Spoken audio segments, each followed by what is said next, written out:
Hey, I'm Toby Kvalevog with Leisure Outdoor Adventures Guide Service here on Leech Lake. I'm going to talk to you today about one of the bread and butter, simplest fishing systems, the live bait rig, or the Lindy rig as they call it. The Lindy rig is simple. It is a 4-component process. It's a slip sinker. This is a Lindy rig. It's a bell-shaped sinker that slides on the line above a barrel swivel with a leader, which we'll talk about the various lines, and a very simple hook system. Live bait rigging. What is it? Live bait rigging is designed to put a live bait below the boat, behind the boat, next to the boat, so that you can put fresh bait in front of fish. And we're talking walleyes. So we're going to talk about leeches, night crawlers, and we're going to talk about minnows. For minnows, depending on the depth, we're talking 14 to 20 feet of water. We're going to use a 1/4 up to a 3/4 ounce weight slip sinker. This is a Lindy slip sinker with vanish line, very important. With minnows, you have a tendency to run in pike. So with a fluorocarbon line, I like to use Berkley Vanish, with a number 2 octopus style hook, you're gonna run a minnow on that system. Live bait rigs with minnows, what you're gonna do is you're gonna hold this line off the side of the boat. With Lindy rigging, it's very important. The part of a live bait rig is you drop it down, find the bottom, you're fishing, and when you get that telltale nervous minnow, this is what's great about a red tail or a creek chub. You're fishing along and all of a sudden that bottle just starts shaking. And that's that minnow telling you, you know what, there's something down here that's gonna eat me. And you get ready and you get that thump and you feed them line. Give it line, 4 or 5 seconds, close the bail, just start reeling. When you feel that tension, you set the hook. That is a live bait system. You know, with live bait, you're really fishing conditions. You have windy days, you have calm days, which really means you have to change your depth and how you're fishing and where you're fishing. You know, if you're in shallow water, you're gonna go ahead and use something really small, like a 1/8 ounce slip sinker, and that's gonna get your presentation away from the boat. The system's the same. You get a bite, you feed them line like we just talked about, but with the weight, you're gonna really change your weight depending on the system and based on the conditions. So when fish are shallow, you wanna get it away from the boat, especially with zebra mussels. So many lakes nowadays have zebra mussels like Leech Lake does here, 21 foot of water clarity. You can't be right over the top of a fish in 8 feet of water, so you have to get it away from the boat. So 1/8 ounce, 40 to 60 feet away from the boat, minimum, dragging it behind the boat, next to the boat, wherever you're doing. That's where you're gonna change your weights with live bait. Leeches, crawlers, minnows, get it away from the boat. So shallow water, 6 to 8 feet of water, 1/8 ounce. 8 feet to 15 feet, 1/4 ounce. 15 feet to 20 feet, 3/8. And you start to get to those 3/4, 1 ounce when you get to that 40, 50 feet of water, which you might be fishing in the fall. So a number 2 octopus hook is perfect for night crawlers, maybe even a number 4 for night crawlers, but a number 2 is perfect for bigger minnows like a creek chub or a red tail minnow or a sucker minnow. Bigger hook gap gives you a higher percentage of hook sets. When you're downsizing baits to a crawler, then I would go down to a 4. And when I'm switching to leeches, it's a whole different animal. Leeches swim different. With a night crawler, you can blow them up. So with air in a night crawler, you can make that float. So the hook size and weight doesn't matter as much. You can blow up your night crawler, get it above the fish. That's the whole idea. Blowing a night crawler up, making them float above the fish, they like to eat it. With a leech swims nice and slow through the water. You've seen leeches in the water. You want to use something light, and I have to get away from vanish line. Fluorocarbon sinks. So now with leech rigs, it's the same system, but I'm going with a longer leader, super light monofilament line.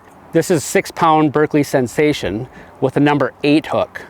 That little hook, just hooked through the sucker on a leech, will allow that leech to do its business of swimming naturally in the water, above and over the sand, over the grass, through the moss, without getting all your garbage. If you use a vanish line with a leech, or if you use too big of a hook, that leech is gonna sink and it's gonna tumble and it's gonna churn through that gunk, through the muck, and you're just gonna get messed up. So super longer, this is a 7 foot, even longer, 10, 12, 14 foot snells with a number 8 hook, just a baby little hook through the sucker one time will allow your leash to swim lively and freely above and through the walleyes.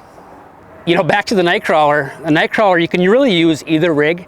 A night crawler, as we talked about, you can blow them up. So the type of line isn't as important. With air in your night crawler, that air is going to inflate the crawler, lift it above the presentation. So a 4-foot leader, 8-foot leader, it really doesn't matter. But what does matter with a night crawler and all of this system is your speed. Leeches swim very, very slowly, like 0.4 on your GPS speed or slower. And that is the key with Lindy rigging leeches. You have to slow it down, you're barely moving, and you're dragging, no lifting and jigging, you're dragging that sinker through the bottom and allowing your leech to do all the work for you. You get that tick, feed them line, set the hook. Opposite, with a red tail or a creek chub, you can swim it, you can fish it fairly fast, 0.4, 0.6, up to a mile an hour, and you're waiting for that minnow to get nervous, tick, tick, tick, start getting nervous, and then you slow it down. And then you slow it down, and I actually open the bail, give it a second of line, feed them line, and then they usually get that bite. With a crawler, I like to go faster. Think about pulling spinner baits, spinners. Spinners are 1 to 1.2.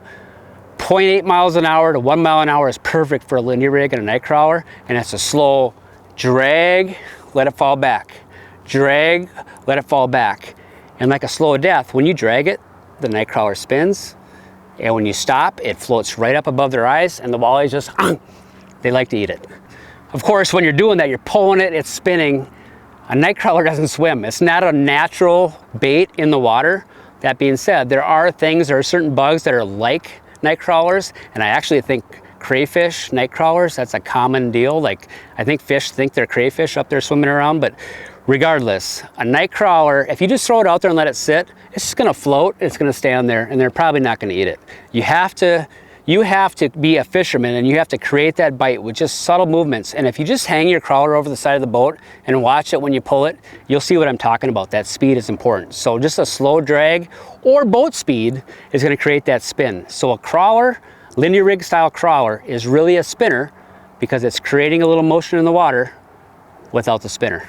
Your 2,500 to 3,000 size spools are very important. These reels will give you enough line to get the line back behind the boat 60, 70, 80 feet and have enough line to feed line, which is a live bait system.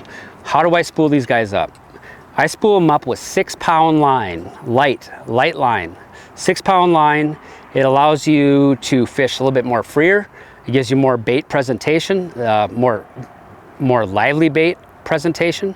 This is 6-pound Berkley Sensation. I use it from jigging minnows in the spring all the way through my live bait rigging. The leader material is different based on what I'm fishing, and the leader material will base on leeches. I use the same line as I have in my spool, 6-pound Sensation for leeches, and I use straight up fluorocarbon for all my minnow rigging. Fluorocarbon is important because with zebra mussels, the minnows are on the bottom dancing around. So, you know, the diameter of the line is very important. 6-pound line is about as light as I'd go with the live bait rigging or anything for walleyes for that matter. But what light line does is allows you to have livelier bait, whether it's a leech or a minnow or a night crawler. What it does is allows that bait to have more freedom. You know, when you use a thicker line, like a 10-pound, 12-pound, like a fluorocarbon, it's a stiffer line. So, and it sinks. Fluorocarbon actually sinks in the water. If you drop line, which we don't want to litter, but if you drop 2 lines in the water, you have 6-pound test, it floats. You put 6-pound fluorocarbon, it sinks. So what happens with that, with a leech and a minnow, it'll sink. So a minnow can overcome that. A night crawler blowing up can overcome that. But a leech cannot. A leech will sink right to the bottom. So again, that smaller diameter line, whether you're using any presentation where you're finesse fishing, the lighter diameter line, especially with a monofilament, will allow much more action to a live bait.